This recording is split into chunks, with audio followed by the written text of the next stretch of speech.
Indirect assessments are introduced after initial observation, not before. Caregivers complete tools such as adaptive behavior scales or indirect skill checklists to provide historical and contextual information. These measures add perspective, but they never replace direct assessment. They help clarify patterns already observed and highlight areas that may require closer attention. This slide also marks the transition into phase two of the framework, where assessment becomes more targeted. At this point, clinicians move from broad observation to intentional planning and early probing. The shift is deliberate. Data from interviews, observation, and indirect tools guides what comes next.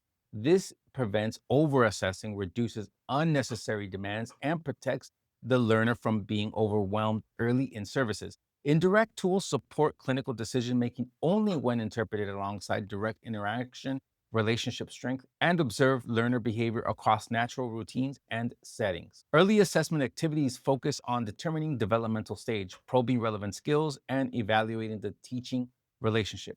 First, clinicians use observation and caregiver input to estimate developmental level. This guides priorities and prevents mismatch expectations. Next, targeted skill probes are introduced carefully. Demands are limited, reinforcement is prioritized, and learner success remains the goal. Probing typically begins after initial sessions. Once is emerging. Finally, the teaching relationship is evaluated continuously. If trust is not established, formal assessment is delayed, demand fading, and building priority over data collection. This step is critical. Weak relationships validate assessment results and increase stress. These activities ensure assessment is responsive rather than intrusive. They also help clinicians decide pacing, instructional format, and readiness for structured programs. The emphasis remains on learner regulation, motivation, and safety throughout the assessment interactions. Ongoing assessment occurs across early sessions and continues throughout treatment. Clinicians collect data on strengths, responsiveness, preferences, relationship quality, and patterns related to challenging behavior. Play based engagement is emphasized. Clinicians follow the learner's lead, imitate actions, remain available, and create routines that encourage connection. Preference assessments are conducted once the appropriate format is identified, not prematurely. Finally, clinicians identify barriers to learning. This includes determining whether challenging behavior interferes with instruction or tolerance of demands. When barriers are present, intervention priorities shift toward regulation, functional communication, and tolerance training. These steps prevent skill programs from being layered onto unstable foundations. Assessment remains dynamic, not a one time event. Information gathered here informs both immediate programming and long term planning, ensuring intervention decisions remains grounded in real learner behavior rather than assumed deficits or checklist completion alone.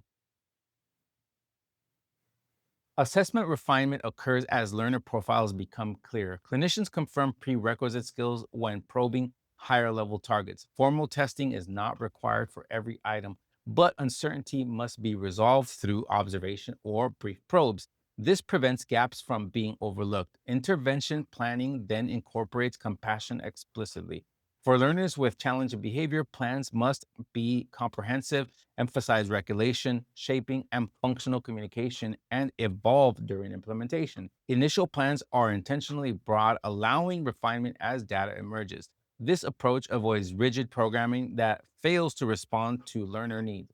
Assessment and intervention are treated as interdependent processes. Refinement continues as relationships strengthen and learning histories develop.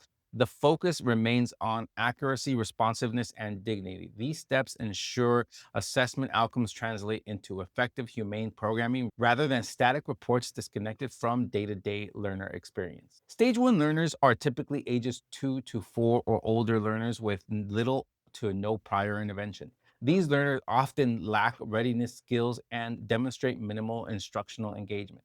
Assessment focuses on foundational domains. These include instructional motivation, early manding, attending, matching, imitation, basic play, orienting responses, and barriers to learning. Clinicians proceed from easiest to most complex tasks. If an early skill is not demonstrated, further probing is necessary until foundations are established. Assessment is informal and responsive, relying heavily on observation, interaction, rather than testing volume. The goal is to identify where learning can begin safely and successfully. Challenging behavior limited tolerance, or weak engagement signal the need for relationship building and demand fading. Before advancing, stage one assessment protects learners from unrealistic expectations while establishing the groundwork for future skill development across domains.